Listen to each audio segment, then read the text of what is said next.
Hearty good morning to all. From our English Reader course book, turn page number 114. In our page number 114, we have lesson 9, A Voice in the Dark. A Voice in the Dark is authorized by William Henry Davies. William Henry Davies was a Welsh poet and writer. Davies spent a significant part of his life as a tramp or hobo in the United Kingdom and United States, but still became one of the most popular poets of his time. William Henry Davies was a person who traveled from place to place on foot in search of work. Whatever experience he got from his travel, he shared it through his writing works. And our lesson 9, A Voice in the Dark, is a significant event of his life. Before inaugurating the event, let us have some talking about the characters. We have 5 characters in this lesson. First is Davis, second is Jack, third a man, fourth a workman, and fifth a group of people. Among all these, Davis is the main character. So, let's step into the story. Welcome back to the story A Voice in the Dark. Davis and Jack were traveling in a train. It was the winter season. There was snowfall. So, the weather was chilly cold. A week later, they reached Ottawa, the capital of Canada, which is in the east of southern Ontario. Davis did not enjoy traveling because it took a week. The movement and the speed of the train was not fit for him. He wished to reach a far distance in a few minutes, but this train used to halt in every small station for a period of time. Means Davis and Jack had traveled in a local train, or we would say that they were in a passenger train. Davis was unable to taste his train journey. He wanted the quick action train, the express, the super fast train in which he would travel a long distance and enjoy the trip.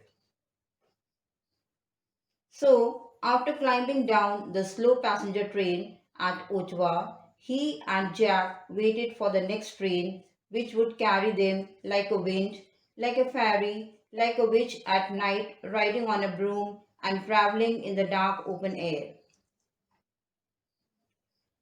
Then they stood in a place from where they could watch the train coming.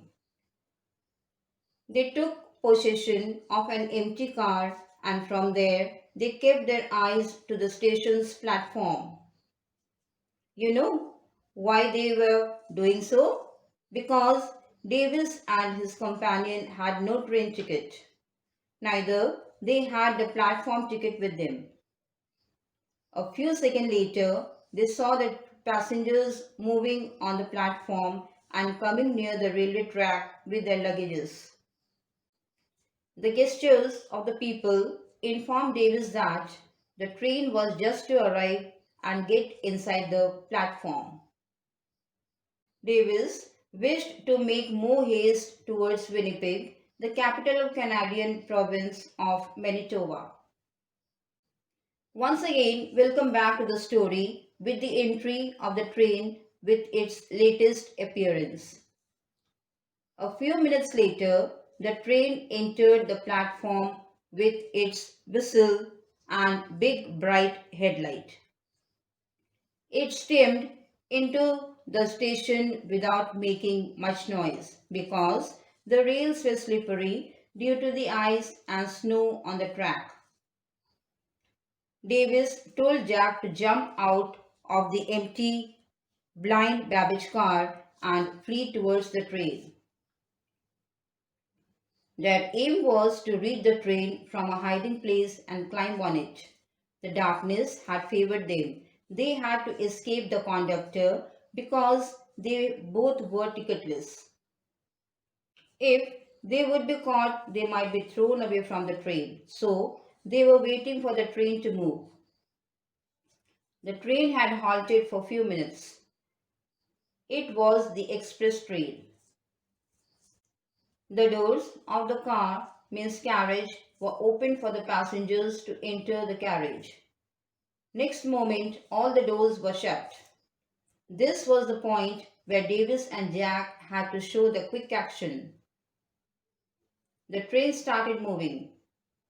Davis shouted at Jack to run and hold the handlebar of the door of the car of the train. He did so because Jack was maimed. Then the train took its speed from before and started going faster and faster. Davis chased the train and wanted to reach Jack. He pleaded to give him a chance to hold the handlebar of the car, but Jack did not give any room for Davis. Now the train took to its speed and Davis found great difficulty in keeping step with it.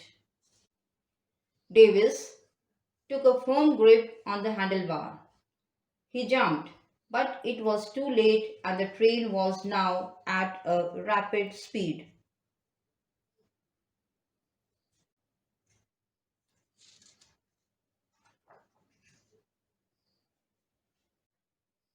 His foot came short of the step and was dragged several yards before he could manage himself.